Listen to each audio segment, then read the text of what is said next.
जय श्री राधा कृष्ण भगवान जी की, जय श्री लक्ष्मी नारायण भगवान जी की, जय तुलसी माता की, जय कार्तिक मास महत्यम की। मंदिर शिवंशी वाले महात्मा यूट्यूब चैनल की ओर से हम आप सभी भक्तों का हार्दिक अभिनंदन करते हैं।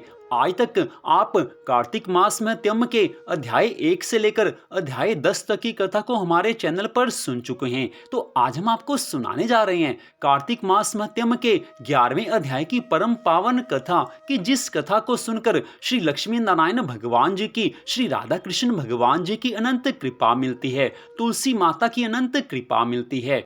कार्तिक मास में जिसने भी श्रद्धा भावना से भगवान की कथा सुनी, जिसने भी कार्तिक मास के सब नियमों का पालन किया, कार्तिक मास में जिसने प्रातःकाल स्नान के नियम का पालन किया, ऐसे भक्तों के ऊपर भगवान सदा कृपा करते हैं। ऐसे भक्तों की सभी मनोकामनाओं को भगवान पूरा करते हैं। तो पिछले अध्याय की कथा में आपने सुना था कि जलंधर दैत्य के डर से सभी देवता सुमेरु पर्वत की गुफाओं में छिप जाते हैं। तो अब कार्तिक मास महत्यम के 11वें अध्याय की कथा, जो कि इस प्रकार है। देवऋषि नारद जी राजा पृथु से आगे की कथा का वर्णन करते हुए कहने लगे हैं कि हे राजन, इंद्र सहित सभी देवता उस जलंधर दैत्य को पुनः अपनी तरफ आता हुआ देखकर भय से कांप उठे हैं और शीघ्र ही एक साथ वहां से भाग गए।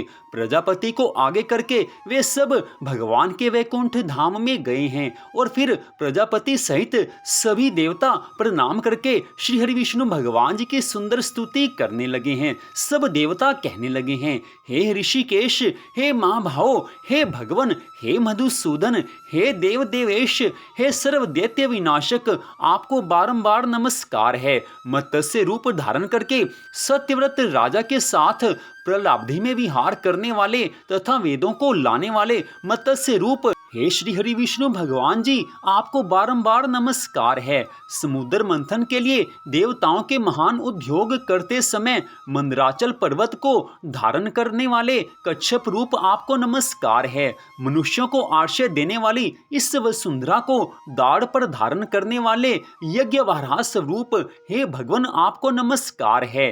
विप्र रूप से दैत्येंद्र बलि को छलने वाले उपेंद्र नामक वामन रूपधारी हे श्री हरि विष्णु भगवान जी, आपको बारंबार नमस्कार है। आप सदा अपने भक्तों की रक्षा करते हैं, अपने भक्तों पर कृपा करते हैं। आज हम सब देवता आपकी शरण में आए हैं। हे कृपा सागर, हे रमानाथ, हम शरणागतों की आप रक्षा कीजिए। जलंधर ने सभी देवताओं को स्वर्ग से निकाल दिया है। उसने सूर्य, चंद्रमा तथा अग्नि को उनके स्थान से हटा दिया है तथा पाताल से नागराज को और धर्मराज को भी निकाल दिया है। वे देवता मनुष्यों के समान भटक रहे हैं, इससे वे शोभित नहीं हो रहे हैं। इसलिए हम सब आपकी शरण में आए हुए हैं। अब आप ही हमारी रक्षा कीजिए। इसके बाद की कथा का वर्णन करते हुए देवऋषि नारद जी राजा पृथु से कहने लगे हैं कि हे राजन, जब सब देवताओं ने ऐसे भगवान जी से प्रार्थना की तो उस समय भगवान श्री हरि विष्णु जी कहने लगे हैं, हे देवताओं, आप लोग भय को त्याग दीजिए। मैं स्वयं युद्ध में जाऊंगा और दैत्य जलंधर से युद्ध करूंगा। आज सब देवताओं से इस प्रकार कहकर श्री हरि विष्णु भगवान जी गरुड़ पर सवार होकर जलंधर दैत्य से युद्ध करने के लिए तैयार हो गए हैं। उस समय देवताओं के साथ जाते हुए अपने पति श्री हरि विष्णु भगवान जी को देखकर नेत्रों में जल भरकर हाथ जोड़कर समुद्र पुत्री लक्ष्मी जी ने यह वचन कहा है। लक्ष्मी माँ कहने लगी हैं कि हे नाथ, हे प्रभु, यदि मैं आपकी प्रिया और सदा आपकी भक्त हूँ तो हे कृपानाथ, आप मेरे भाई का वध युद्ध में कैसे कर सकते हैं। आज लक्ष्मी जी के इन वचनों को सुनकर श्री हरि विष्णु भगवान जी कहने लगे हैं, मैं उस जलंधर के साथ अपना पराक्रम करूंगा। देवताओं ने मेरी स्तुति की है, अतः मैं शीघ्र ही युद्ध के लिए जाऊंगा। किंतु भगवान रुद्र के अंश से उत्पन्न होने के कारण तथा ब्रह्मा जी को वचन देने के कारण और तुम्हारी प्रीति के कारण इस जलंधर दैत्य का मैं वध नहीं करूंगा। श्री हरि विष्णु भगवान जी माता महालक्ष्मी जी से इस प्रकार कहकर शंख, चक्र, गदा तथा तलवार धारण करके गरुड़ पर सवार हो गए हैं और इंद्र आदि देवताओं को साथ लेकर युद्ध करने के लिए वेग पूर्वक जलंधर दैत्य की तरफ चल पड़े हैं। जिस समय श्री हरि विष्णु भगवान जी युद्ध करने के लिए गए हैं, उस समय बहुत से दैत्य गरुड़ के पंखों के वेग से ही मारे गए। पवन से पीड़ित दैत्यों को देखकर जलंधर दैत्य को अत्यंत क्रोध आया है और वह भी आज श्री हरि विष्णु भगवान जी के सम्मुख युद्ध करने के लिए उपस्थित हो गया है। उस समय दैत्यराज जलंधर ने अपने सब दैत्यों से कहा है कि हे वीरों, तुम भागते क्यों हो? इस समय देवताओं से युद्ध करो, क्योंकि देवताओं को हराने से ही हमारा कार्य सिद्ध हो सकता है। तुम यहाँ पर कुछ क्षण ठहरकर इन सब देवताओं के साथ आज अत्यंत कठिन युद्ध करो। उसी समय श्री हरि विष्णु भगवान जी और जलंधर दैत्य में महाघोर युद्ध आरंभ हो गया है। आकाश मेघों की तरह बाणों से ढक गया। तब श्री हरि विष्णु भगवान जी ने जलंधर दैत्य के ध्वजा, छत्र, घोड़े और धनुष सब अपने बाणों से काट डाले। जलंधर ने भी गरुड़ के मस्तक पर आज गदा मारी है, जिसके कारण गरुड़ को कुछ क्षण के लिए मूर्छा हो आई है। फड़कते हुए होठों वाले उस जलंधर दैत्य ने कुपित होकर अपने चमचमाते हुए तीक्ष्ण शूल से भगवान श्री हरि विष्णु जी की छाती पर भी प्रहार किया। उसके बाद श्री हरि विष्णु भगवान जी ने हंसते हुए अपने खड्ग से उसकी गदा काट दी है। आज श्री हरि विष्णु भगवान जी और जलंधर दैत्य में घोर युद्ध होने लगा है। श्री हरि विष्णु भगवान जी ने अपने शारंग धनुष की प्रत्यंचा चढ़ाकर तीक्ष्ण बाणों से उसे भेद दिया। इस प्रकार देवताओं के शत्रुओं का वध करने वाले श्री हरि विष्णु भगवान जी क्रोध में भरकर अत्यंत तीक्ष्ण और भयदायक बाण से जलंधर दैत्य पर शीघ्रता से प्रहार करने लगे हैं। तब महाबली दैत्य ने उनके बाण को आया हुआ देखकर अपने बाण से उसे काटकर बड़ी शीघ्रता से विष्णु भगवान जी की छाती पर प्रहार किया। महाभाऊ श्री हरि विष्णु भगवान जी भी असुर के द्वारा छोड़े गए उस बाण को तिल के समान काटकर घोर गर्जना करने लगे हैं। फिर क्रोध से कांपते हुए श्री हरि विष्णु भगवान जी ने जब दूसरा बाण धनुष पर रखा, तब महाबली उस जलंधर दैत्य ने अपने बाण से उस बाण को काट डाला। तब वासुदेव श्री हरि विष्णु भगवान जी ने क्रोध पूर्वक उस राक्षस के विनाश के लिए पुनः धनुष पर बाण चढ़ाया है और सिंह की भांति गर्जना की। लेकिन आज जलंधर दैत्य ने श्री हरि विष्णु भगवान जी के उस शारंग नामक धनुष को काट डाला है। इसके बाद भगवान जी और जलंधर दैत्य में घोर युद्ध होना आरंभ हो गया है।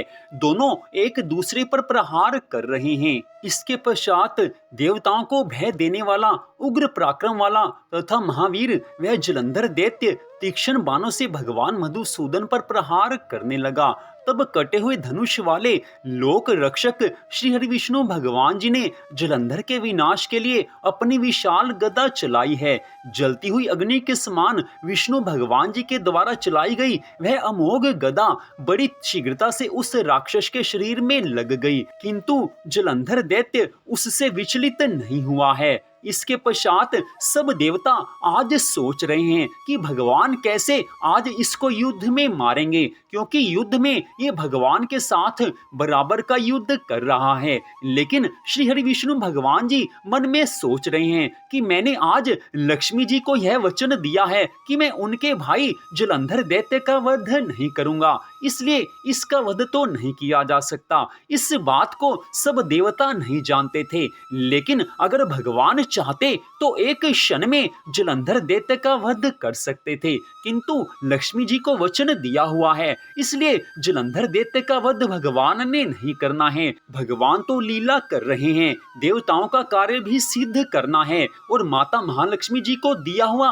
वचन भी निभाना है। इसलिए भगवान ने इस तरह से युद्ध किया है कि ना तो जलंधर दैत्य भगवान से जीत ही पाया और ना ही जलंधर दैत्य भगवान से हार ही पाया। आज श्री हरि विष्णु भगवान जी जलंधर दैत्य के पराक्रम से प्रसन्न हुए हैं और उसको कहने लगे हैं, श्री हरि विष्णु भगवान जी कहने लगे हैं कि हे जलंधर, हे दैत्य राज, तुम्हारा और हमारा युद्ध ठीक नहीं है, क्योंकि तुम लक्ष्मी के भाई हो। और हे दैत्यराज, आज तुम्हारे पराक्रम से मैं प्रसन्न हुआ हूँ। तुम्हारे मन में जो भी कोई इच्छा हो उस वर को मांग लो, वह वर मैं तुमको अवश्य दे दूंगा। आज भगवान जी के इन वचनों को सुनकर जलंधर दैत्य मुस्कुराकर कहने लगा है कि हे प्रभु, यदि आप मुझ पर प्रसन्न हैं, यदि आप मुझ पर कृपा करना चाहते हैं, तो मुझे आप यह वरदान दीजिए कि आप मेरी बहन महालक्ष्मी तथा अपने गणों के साथ मेरे घर में निवास करेंगे। आज श्री हरि विष्णु भगवान जी जलंधर दैत्य के इन वचनों को सुनकर कहने लगे हैं कि एवमस्तु, अर्थात ऐसा ही होगा। इतनी बात कहकर श्री हरि विष्णु भगवान जी माता महालक्ष्मी सहित जलंधर के नगर में चले गए हैं। तब जलंधर देवताओं के स्थान पर सब दैत्यों को नियुक्त करके नगर में निवास करने लगा और देवता, गंधर्व, किन्नर, यक्ष आदि के पास जो कुछ भी रत्न थे वे सब अपने अधिकार में करके निशुंभ को शासन करने के लिए पाताल लोक में भेज दिया। वहां उसने शेष आदि सब नागों को वश में कर लिया है। इस प्रकार जलंधर दैत्य देवताओं, यक्ष, किन्नर, गंधर्व और मनुष्य सबको अपनी प्रजा बनाकर पुत्र समान तथा धर्म नीति से उनका पालन करते हुए त्रिलोकी का राज्य भोगने लगा है। इतनी कथा सुनाने के पश्चात देवऋषि नारद जी कहने लगे हैं कि हे राजन, भगवान जी की लीला को आज तक कोई समझ नहीं पाया। भगवान अपने भक्तों को प्रसन्न करने के लिए तरह तरह की सुंदर लीलाएं करते रहते हैं। और हे राजन, एक समय श्री लक्ष्मी नारायण भगवान जी के दर्शन करने तथा जलंधर की उस नगरी को देखने के लिए हम भी वहां पर गए थे। तो इस प्रकार कार्तिक मास मध्यम के 11वें अध्याय की कथा का यहीं पर विश्राम होता है। आप सभी भक्तों से छोटा सा निवेदन, कृपया मंदिर श्री बंसी वाले महात्मा यूट्यूब चैनल को आप सब्सक्राइब कर लीजिए ताकि भगवान की अन्य कथाओं को आप सुन सकें। कार्तिक मास मध्यम की कथाएं तथा अन्य सभी कथाएं हमारे चैनल पर डाली जा रही हैं, आप उन कथाओं को जरूर सुनें। तो मंदिर श्री बंसी वाले महात्मा यूट्यूब चैनल की ओर से आज की इस कथा को सुनने के लिए आप सबका हार्दिक धन्यवाद। भगवान श्री राधा कृष्ण जी की, भगवान श्री लक्ष्मी नारायण जी की कार्तिक मास मध्यम की अनंत कृपा सदा आप सब पर, आपके परिवार पर बनी रहे, इसी मंगल कामना के साथ जय श्री राधा रानी सरकार की, जय श्री कृष्ण भगवान की, जय श्री लक्ष्मी नारायण जी भगवान की, जय कार्तिक मास मध्यम की, जय जय श्री राधे, जय जय श्री राधे, जय जय श्री राधे श्याम।